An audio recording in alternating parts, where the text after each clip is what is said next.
Good evening and welcome for the news bulletin. Intense tropical cyclone Chido is projected to intensify as it moves westward. Therefore, there will be heavy showers, thunderstorms, and strong winds. The cyclone is expected to impact the Farquhar Island group, and the meteorological offices has issued an orange alert. Rough sea conditions are also expected, so sailors are advised to take extra precautions. Experts project that the cyclone conditions will last for approximately 36 hours. SPTC unveiled 5 new buses this morning. The buses known as low-floor buses are wheelchair-friendly and measures 12 meters long, making them the longest buses in SPTC's fleet currently.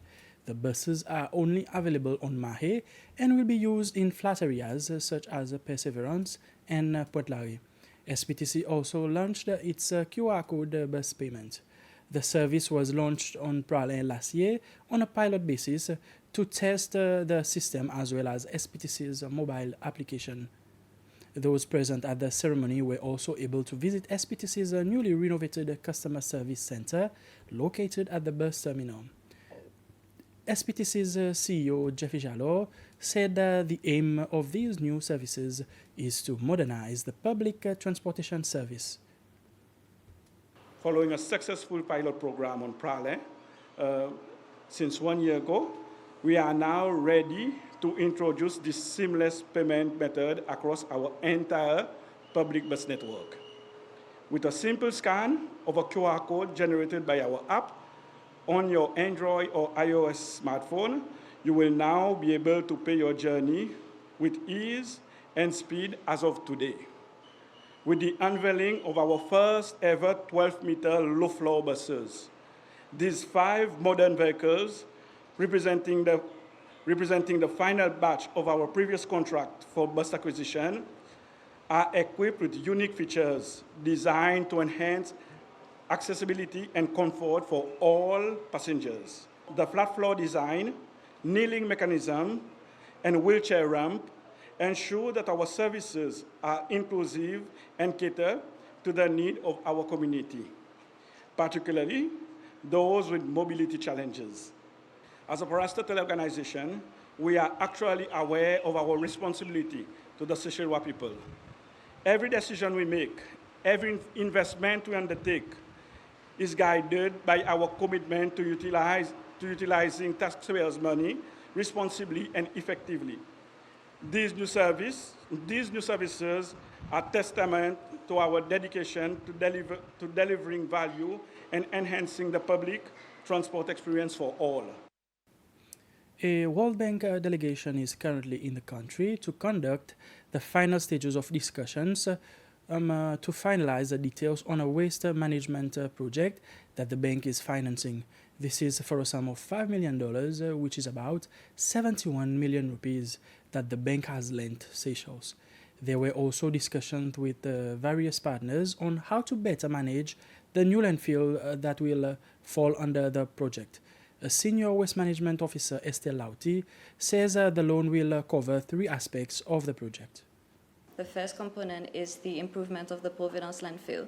So that entails infrastructural development as well as an increase in technical capacity for the landfill staff as well as other key partners within the field that we work with.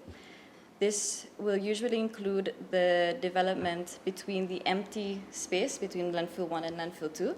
So this will increase our lifespan of the landfill and give us sufficient time, hopefully, for us to decide on which route we're going to want to treat our waste further down the line in a more medium to long-term solution.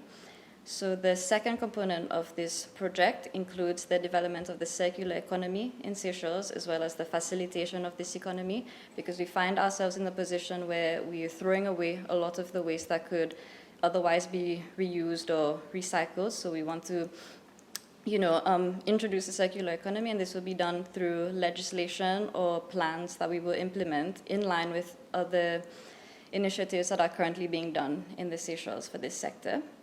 And then the third component is really just about project management. This is going to be handled by the PDCS section, which is under the Ministry of Environment. So this is really in terms of, hiring consultants, other staff members, and then more administrative things. The Cabinet has approved several legal and policy memoranda during its scheduled meeting yesterday, chaired by the President, Wivel Ramkalawan.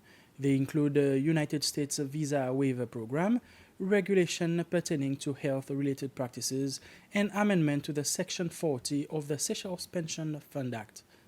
The Cabinet of Ministers has approved the establishment of a working group to facilitate Seychelles' integration into the United States Visa Waiver Program.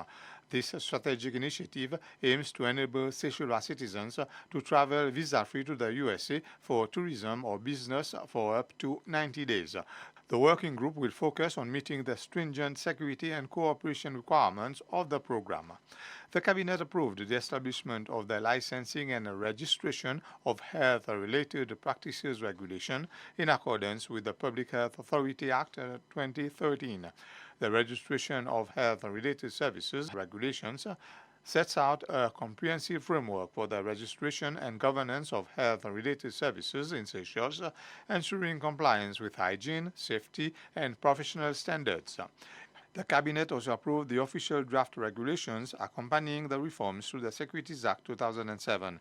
These regulations, developed collaboratively by the Financial Services Authority (SFA) and the Attorney General's Office, align with the Securities Amendment Bill 2024, which has already received the National Assembly's endorsement. And the Cabinet has approved the proposal to amend Section 40 of the Seychelles Pension Fund Act 2005 to address caps in incapacity benefits for members with moderate functional restrictions deemed unfit for work for at least 1 year. These measures aim to provide equitable financial support to incapacitated members and align with the SPF's commitment to ensuring financial security for its contributors. A group of students as well as teachers from 3 schools on Mahé received their certificates of a character education project.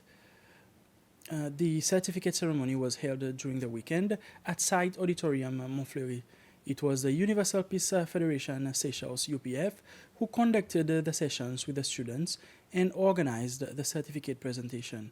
The project began in September this year, and during this time, students, together with the educators, have participated in several sessions.